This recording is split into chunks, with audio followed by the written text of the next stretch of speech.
Hi friends, ఎలా ఉన్నారు? ఈరోజు మనం ఒక కొత్త వీడియోతో అయితే మీ ముందుకు వచ్చాను. ఈ వీడియోలో మనం రాజీవ్ యువ వికాసం అప్లికేషన్ల గడువు పొడిగింపు అని అయితే మనం చూస్తున్నాం.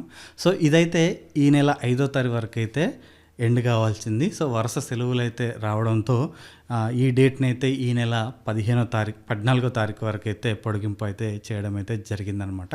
సో ఎవరైతే ఇంకా అప్లై చేసుకోలేదో, అప్లై చేసుకుందాం అనుకుంటున్నారో వారైతే త్వరగా అప్లై అయితే చేసుకునే ప్రయత్నం అయితే చేయండి. సో ఇక్కడ చూసినట్లయితే మీకు దీనికి అప్లై చేసుకోవాలంటే మెయిన్గా కావాల్సింది అయితే రేషన్ కార్డు ఉండాలి. ఒకవేళ ఇన్ కేస్ రేషన్ కార్డులో కనుక మీరు పేరు తీసేసుకున్నట్లయితే మీరైతే మండల ఆఫీస్ నుంచి అయితే ఇన్కమ్ సర్టిఫికేట్ అయితే తీసుకోవాల్సి అయితే ఉంటుంది. ఇందులో ఏదో ఒకటి ఉంటే సరిపోతుంది అనమాట. సో ఏదో ఒకటి ఉన్నా కూడా మీరు డైరెక్ట్గా అయితే వెబ్సైట్ ఓపెన్ చేసుకుని అయితే మీరు అప్లై అయితే చేసుకోవచ్చు. సో ఎవరైతే ఇంకా అప్లై చేసుకోలేదో త్వరగా అప్లై చేసుకునే ప్రయత్నం అయితే చేయండి. ఇక్కడ మనం చూసినట్లయితే రాజీవ్ యువ వికాసం అప్లికేషన్ల గడువు పొడిగింపు అని అయితే చూస్తున్నాము.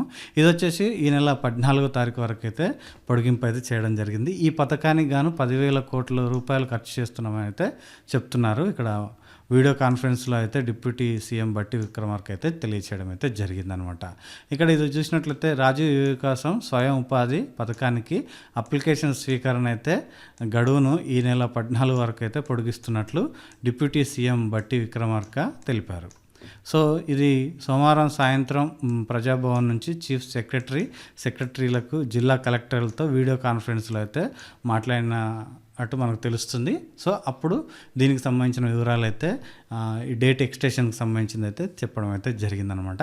ఈ పథకానికి గాను 9,000 నుంచి 10,000 కోట్ల రూపాయల ఖర్చు చేస్తున్నామని అయితే చెప్పడం అయితే జరిగింది. ఇది వచ్చేసి మనకి SC, ST, BC, minority, EWS అన్ని వర్గాలకి ఈ సంక్షేమం గురించి ఆలోచించి ఈ పథకాన్ని అమలు చేస్తున్నామైతే చెప్పడం అయితే జరిగిందనమాట.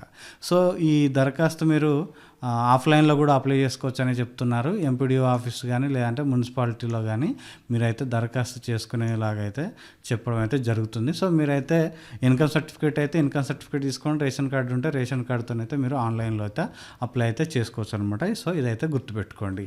సో ఇదొక మంచి వార్త. మీకు ఈ నెల 14 వరకు అయితే ఇది ఉండడం అయితే జరిగింది.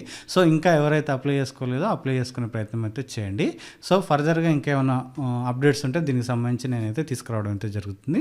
ఎవరైతే ఈ వీడియో చూస్తున్నారో లైక్ చేయండి. అదేవిధంగా ఈ వీడియో కనుక మీకు నచ్చినట్లయితే షేర్ చేయండి. మీరు కూడా వారికి హెల్ప్ చేసినట్లుగా ఉంటుందన్నమాట. సో మరొక వీడియోతో అయితే మళ్ళీ కలుసుకునే ప్రయత్నం అయితే చేద్దాం. Thank you. జై హింద్.